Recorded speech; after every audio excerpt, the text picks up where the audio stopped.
Hi everybody, how are things going? Are you right-handed or are you left-handed? Have you ever tried to write with your other hand? For most people, this is a hard thing to do. One of our stories today is about a man whose hand was crippled.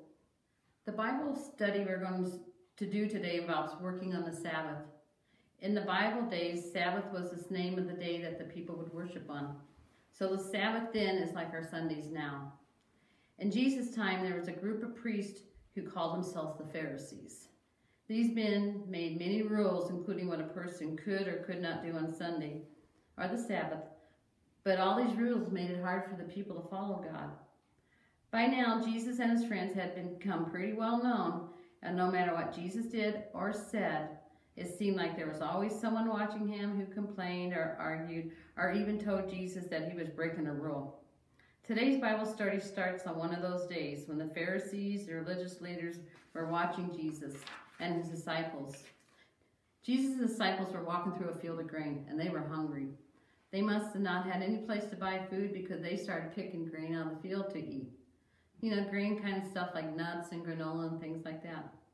Well, let me tell you, the Pharisees saw the disciples picking the grain, and they were shocked. The Pharisees were men who really wanted to make sure that they and everybody else obeyed all the religious laws. But these laws went way beyond what God's word had said. One of the Pharisees' rules said that no one can ever pick anything on the Sabbath, even if they were starving. Picking the grain is work, they said, and no one should work on the Sabbath. And Jesus said to them, "Don't you remember what King David did? He and his friends were once very hungry. There was no food around except the bread that only the priests were supposed to eat. So they ate it, and it was a good thing they did." And then Jesus explained that the Sabbath rules are supposed to be to help people.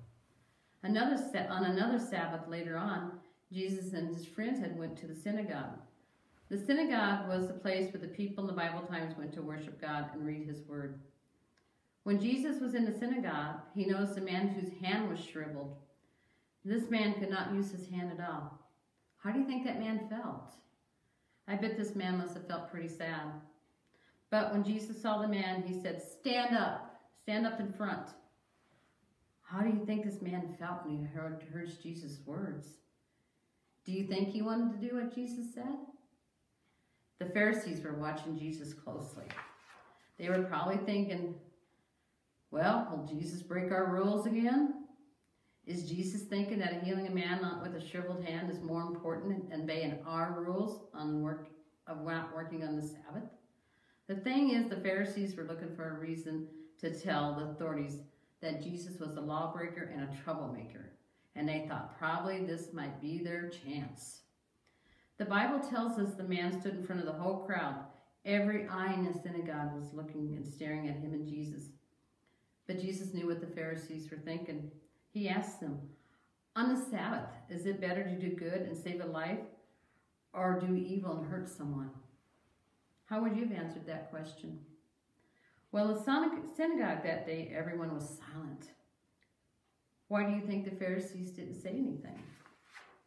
Then Jesus was very upset with the Pharisees because he knew that these religious leaders cared more about keeping their Sabbath than they did about helping people and showing love. Jesus said to the man, "Stretch out your hand." And the man stretched out his hand and stared as it came completely well. Jesus hadn't done anything except speak. Just think for a second. All Jesus did was tell the man that his hand was healed. All the man had to do was stretch out his hand. That's it. That's it. Jesus spoke and the man listened and the man obeyed. The people in the synagogue were amazed. But now the Pharisees were furious. How furious? They were furious enough that they started a plot to find a way to kill Jesus. These people who wanted to be sure that they obeyed God's law didn't care about Jesus' law that said not to kill. They were more convinced that they knew better than Jesus did what God's laws were. What it comes down to, Jesus showed what God's love really is. Like when he cared about the needs of the people around him. And he chose to do that every day, not just on days when other people thought he should. Jesus wants us to show God's love every day too. Following Jesus is more than just obeying a bunch of rules. We follow Jesus when we do the things he did. We show love to other people and we care about their needs. And choose to do these things because we know that Jesus really loves us. Our Bible verse today tells us how we can show God's love to others. It's in Galatians 6:2. We carry each other's burdens when we help each other and care about the problems that other people have. This is something that you might want to do while you're at home, that you may want to help out with some chores. So take 3 pieces of paper and cut them in half. Write on each piece of paper the day of the week. See mine? I got Monday, Tuesday. But then on the other side, write something you can do each day to help out, which would be helping take the burdens of the members of the house of your home. See mine? Mine says on Monday I'm going to feed the dog. After you fill in all the blank sides, staple or paper clip your days together in the right order, of course. And then each day, take off a piece of paper, look and see what you're going to do to help somebody out that day, and just think as you're doing that and you're doing what you're going to do to help out, you are helping somebody else's burden be lighter that day because you're helping to carry it. Thanks, everybody.